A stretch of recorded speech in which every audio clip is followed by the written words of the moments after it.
दिनैनि सानाव राजखान्थिखौ लानानै बर' हारिनि गेजेराव गोबां गावस्रा-गावस्रि जानानै थानायखौ जों नुनो मोनदों। बेबायदि जाबाय थायोब्ला फैबाय थानाय समाव बर' हारिया माबायदि थासारिनि मोगा-मोगि जाहैनो हागौ? नोंथांनि मोनदांथिनिफ्राय मा फोरमायगोन आरो बेनि सायाव बर'नि दैदेनगिरिफोरखौ नोंथाङा माबायदि जाजानो लुबैयो? खुलुमबाय। गिबि गिबियावनो आंगोनि बर' रायजो राजाफोर आरो गोबां गोरों गोराफोर दङ। बिनि सायाव गोबां स्टाडि खालामबाय, गोबां लिरलांबाय। गिदिर गिदिर बर'नि लिरगिरिफ्रा खौसेथिनि बागै बा आन्दोआव मानि थाखाय जों बर'फ्रा खौसेथि जानो हाया, बिनि आन्दोआव मा जाहोनफोर दङ, बिनि सायाव आंबो गोबां बिजाब फरायबाय। गोबां एफा एनैबाबो आंबो मोनथिगौ। गोबां रोखोमनि आरो जारिमिनखौ लाजोबनानै आरो सिखोना जोहोलावनि आङो फंसे बाथ्राखौसो आं आवरायनानै बर' रायजो राजाफोरजों शेयार खालामनो सानगोन आरो। आङो गिबियावनो बै समनि प्रमद चन्द्र ब्रह्मनि बर'नि जोहोलावजोफोर, माने गुबैयै आं ओरैखौ सानदों आरो, आं जेब्ला फरायदोंमोन बै सम कलेज फरायजेनबा जोहोलावफोरखौ जों मान होनांगौ, गोरोंखौ जों मान होनांगौ, देरसिनखौ जों मान होनांगौ, बेखौ जों फोरोङोमोन आरो। आङो बेखौ लानानै आं फंसे माबाखौ बर'फोरनि दुखुनांथाव जारिमिन जालांनायखौ आङो आवरायनानै फरायनानै आङो बर'फोरनि खौसेथिनि बागै गुवारै रायलायनो लुबैगोन आरो रायजो राजाफोरखौ। बै समनि जोहोलाव दैमालुनि साव होलांनायखौ आं स्ल'खौ फरायग्रोनानै रायलायनो सानदों। सुंद'यै आङो जाय साव होलांदों बेखौल' आं फरायगोन। रायजो राजा नोंथांमोन, नैबेहाय बर'नि जोहोलावजोफोर, बेयावनो ससे खोन्दोसे लिरलांनाय साव होलांनायखौ आं फरायगोन आरो। आइखां बायखां थैनाय समाव जोहोलावा दुलाराय बर' हारिखौ गिलु बालु साव होलांदों। गाव गावनि बिर बिरंगनाफोरनि मल मिथिनो रोङै हिंसाकुरिया बर'नि गेजेराव जेब्लाबो जोहोलाव गेदेर दा उजिथों। आं खर'जों थैनाय बायसा बर'फ्रा हाजो खर'थिं खारखो खारखो थैनांथों। लिरनायाव बै समनि जोंनि बिर जोहोलावखौ मान होनो रोङै बे आखुथायनि फिथाइ महरै जों दाबो जोंनि गेजेराव बे सावजों लोगोसेनो गुलाय गुजाया बै समनिफ्रायनो जाबोदों। बिनि सिगांनिफ्रायनो आरो बै PTC आन्दलन उदयासल आन्दलननिफ्राय बांसिनै नोजोर बोनो हादों आरो आंनि स्टाडिनिफ्राय बे। ओमफ्राय जोहोलाव दैमालु बिद्यासागर नार्जारिनि लिरनायावबो दं आरो। बिनि सावखौल' आं फरायगोन। बेयावबो आं फरायजोब्बायबाबो आं साव होलांनायखौ फरायनो लुबैदों। मानो होनबा जों बर'फ्रा जेब्लायबो जोहोलावखौ मान होनोदि रोङा, मानबोदि होनो गोसो जाया, गासैबो गेदेरानो उन्दैबाबो गिदिर, बेखौ आरोबाव आङो आं फरायनो लुबैदों आरो बेखौ। दुखुनांथाव बाथ्रा, बिदिनो आंबादि जोहोलावखौ सिथारनो नागिरबाय, बेखायनो बिदि बिबानारि फोलेरखौ आं सावहोनोसै। दिनैनिफ्राय काछारिनि गेजेराव जोहोलाव जोनोम जानाय नंलिया। आं होनाय सावा थाब जोबनाय नङा।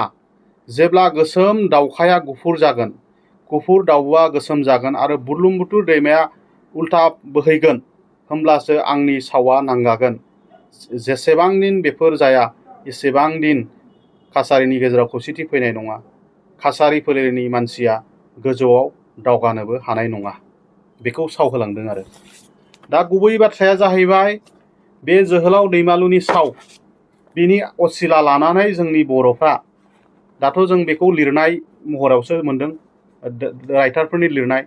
गुबैयै बिनि ओंथिया जाहैबाय बर'फोरखौ आं सानो साग्रिद खालामनो थाखाय जोंनि लिरगिरिया लिरलांदों। ना जारिमिनारि बेवहाय जोंना साननांगौ गैया। आरो बेखौ जोङो आन्दोआव जोङो फोथायथारनांगौनिबो गोनांथिखौ जोङो जोहोलावफोरखौ मान होनांगौनि खाथिराव हयथ' लिरलांदों। जों बेखौ गोसो सिङाव लानांगौनिबो खोथा गैया, नङा होमबा? बे बुस्थुनि थाखाय जों खौसेथि जाया। जों खौसेथि जायैया दैमालुनि साव दं जोंहा। बिर जोहोलाव जोंनि बर'नि बिर जोहोलाव दैमालुनि साव दङ, बेबो नङा। गुबै खौसेथि जायैनि आन्दोआवनो जोंना साननाय हनायाव थोजासे आबुं महरै जोंनि साननाय हनाया आबुं नङा, खंख्ला। जायनि जाहोनाव आं बुंनो नागिरदों पावार पलिटिक्स। पावारनि थाखाय आं सोरजोंबा थानाय माने बे जायगाखौ सासेयाल' लागोन, बे पावार नङा होमबा? आं जुदि बेजों थांफायोबा बिनि उनावसो आं थानांगोन बा आंखौ मोनसे समाव जोख्लायगोन बे।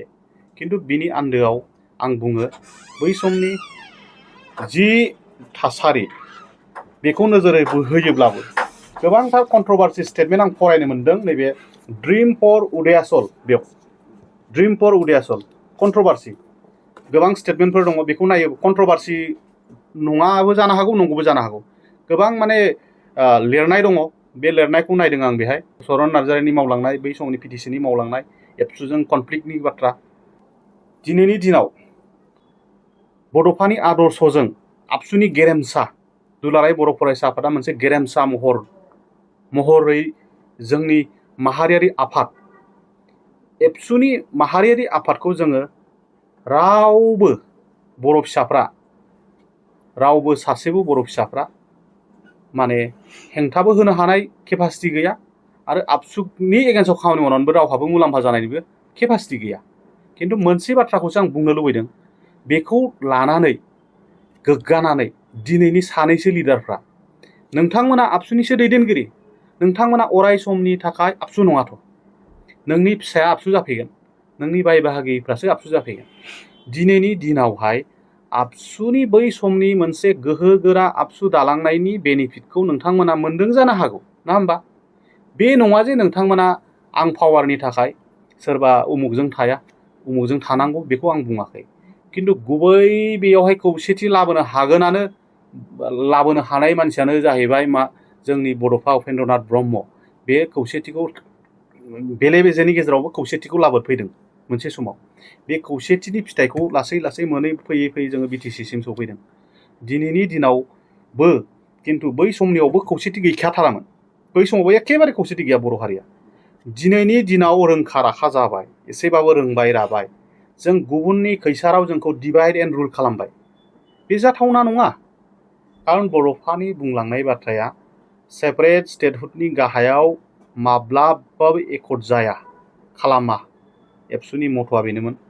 आरो नोंथांमोन जायफोर मानाव गेदेर उरखाव गोरा ब्रह्म, रोनगोरा नार्जारि आरो माखासे गोबां दैदेनगिरिफ्रा, प्रमद बर'आ इभेन बिथाङाबो बुंदोंमोन सेपारेट स्टेटहुडनि गाहायावबा जोङो सिगनेसार होनायाव गैथारा।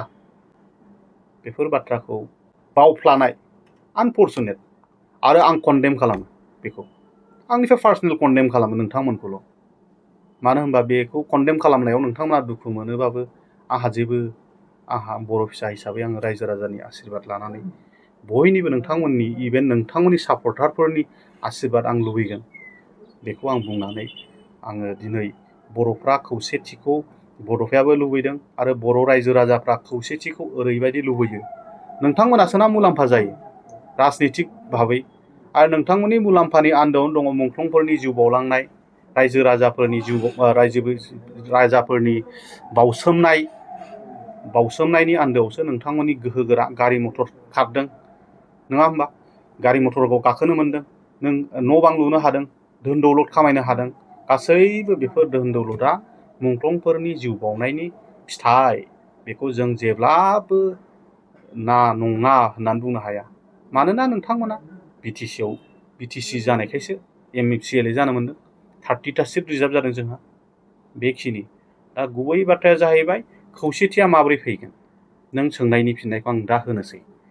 खौसेथिया फैगोन जोंनि साफ्रोमबो गेदेर गोलावखौ खर' गंग्लाय अबलाइस जानांगोन।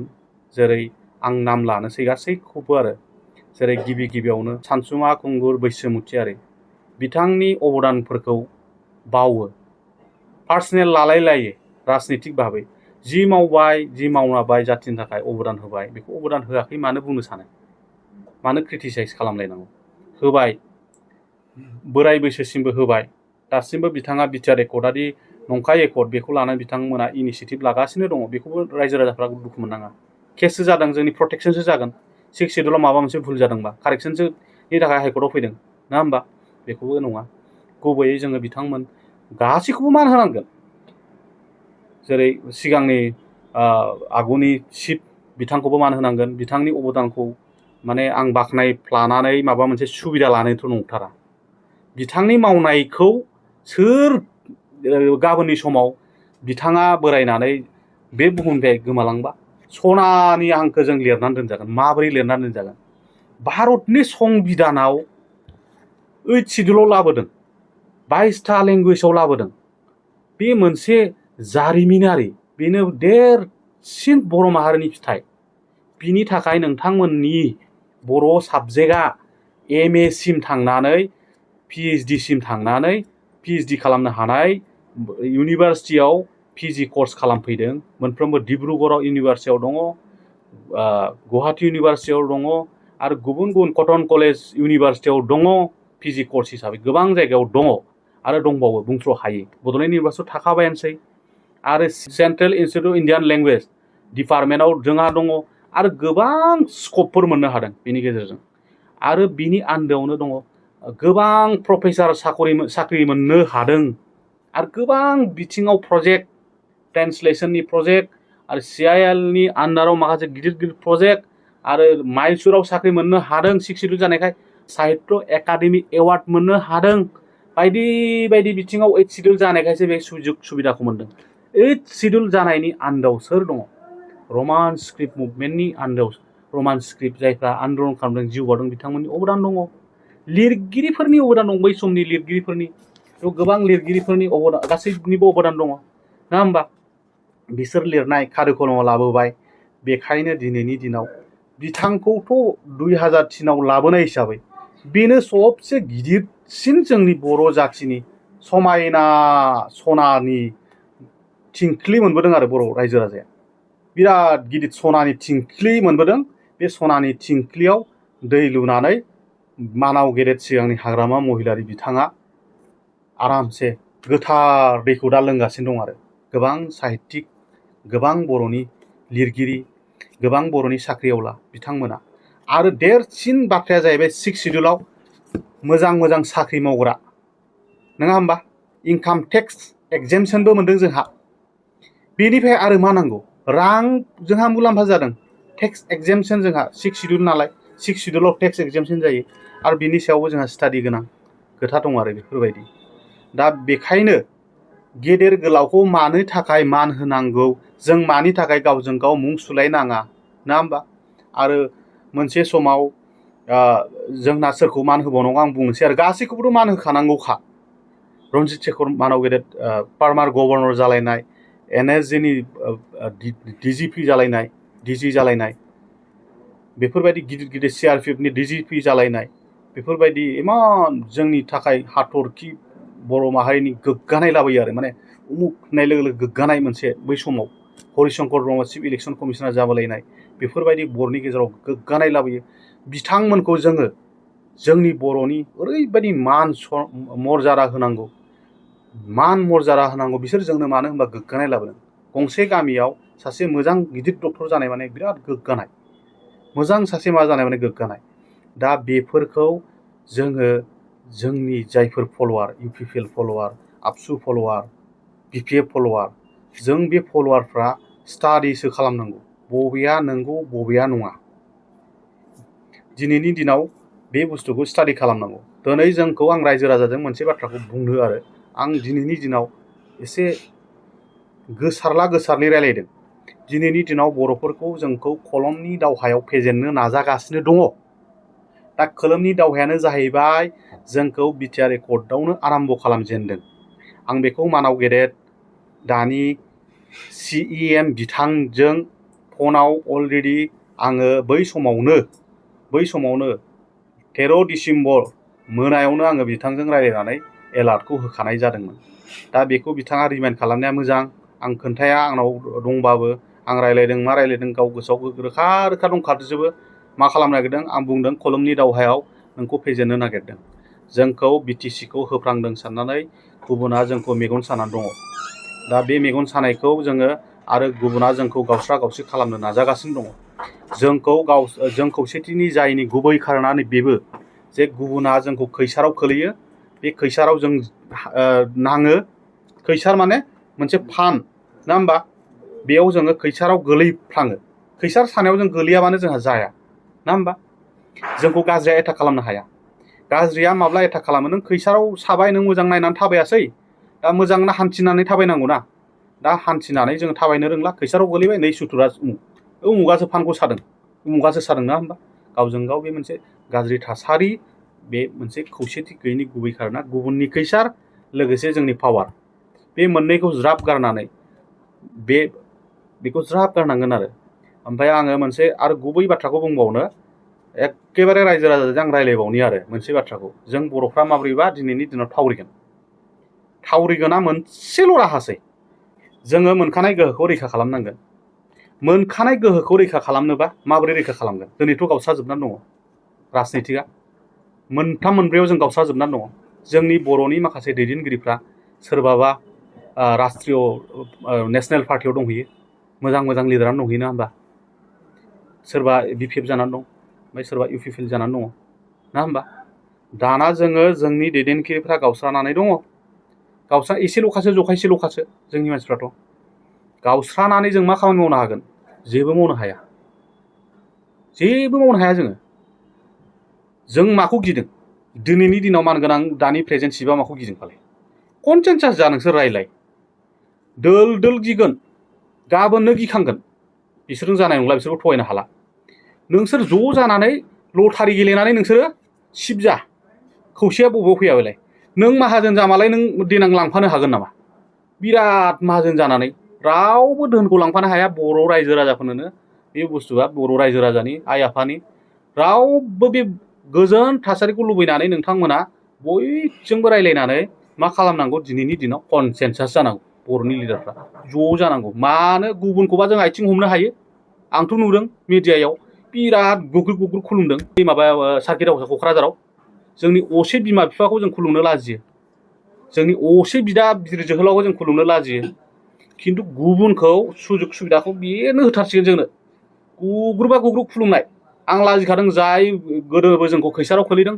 दाबो खैसाराव खोलैगासिनो दङ बेफोरबायदि आरो जायखिजाया दुखु मोननाङा आंगोनि नोंसोर आंगो आंनि गासिबो आंगो बर' रायजो राजायाबो आंगो नोंसोर आंनि आंगोनि आंगो आंखौ नोंसोर एखे दुखु लानाङा नोंसोर खौसे जा नोंसोर जेरैखि जाया देरहासार जागोन राजनैतिक भाबै नोंसोर आसाम पलिटिक्सआवबो नोंसोरो डिपुटि चिफ मिनिस्टारखौनो लानो हानाय केपासिटि जागोन नोंसोरो ज' जा नोंसोरो साथाम नङा साब्रै मन्थ्रि होनांगोन नोंसोरनो साबा मन्थ्रि होनांगोन नोंसोरनो जाबाय था ज'ल' जा नोंसोरो ज' जा लाजिनांगौ गैया मा आइडिय'लजिकेल प्रिन्सिपल बेलाय रिजनेल पलिटिक्स नेसनेल पलिटिक्सआवथ'